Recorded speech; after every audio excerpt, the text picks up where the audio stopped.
What are some misconceptions about economics? Except for commodities, there's no such thing as supply versus demand influencing price.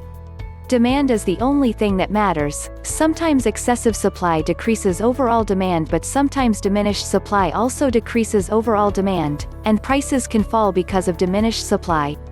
Weather can also influence demand. We don't say it's weather versus demand, nor should we say it's supply versus demand. Sometimes added supply actually increases demand, and prices will rise. We'll look at water as the prime example. There is as much water as anyone needs, and it's free. If you have a filter, your water is almost certainly healthier and tastier than bottled water sitting on a shelf before you purchase. Yet, marketing created demand for an inferior product. Consumers began paying a premium for bottled water.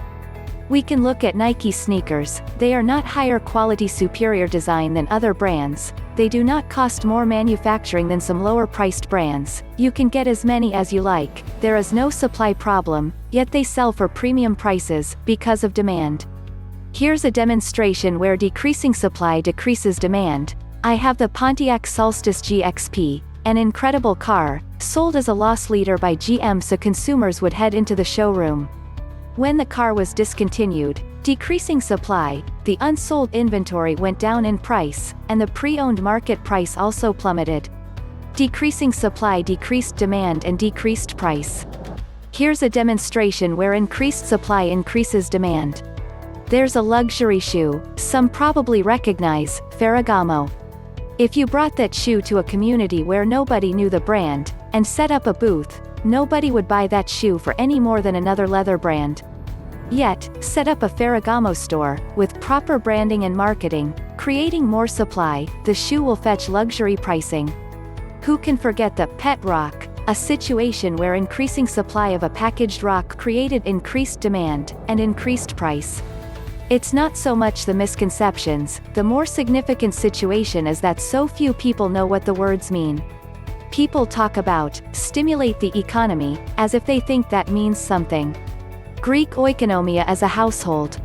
The English word means management, as in the class, home economy. Since management always boils down to pinching pennies, the word comes to mean frugality. But the root meaning is still management. Did you buy something today? Let's pretend you bought a pencil. What color? Did you look for a certain brand or grab one from the display nearest the checkout line? Every time you make a decision to buy one thing instead of another, you cast a vote for whatever made you decide that way. A lot of people keep close track of those decisions so they can know the best way to take care of your needs and earn their incomes that way.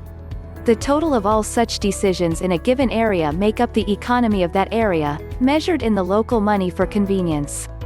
Economics is the study of markets and the way people plan purchases. It is similar to psychology, the study of the way people think, except purchases are more easily recorded. The biggest misconception is that people really believe government can influence economic performance without having the opposite effect further into the future. Every economic action has an opposite reaction much later. For example, maintaining interest rates lower than the market would do, improves investment and spending numbers for the moment, so everything feels good. But it encourages poor decision-making, when the cost of money is low. That always creates some form of bubble which will burst well after, they hope, the next election cycle. The most important misconception is that most people are average. The median person is below average. Most people are modal. That's how the math works. Google can explain. In illustrated form. Google, wage distribution curves. Think about this. No one can earn less than zero income, but there is no limit as to how one rich person can be. When Adam and Eve got kicked out of the Garden of Eden, they owned everything in the world because they were the only people in the world. When they started having kids, that situation changed.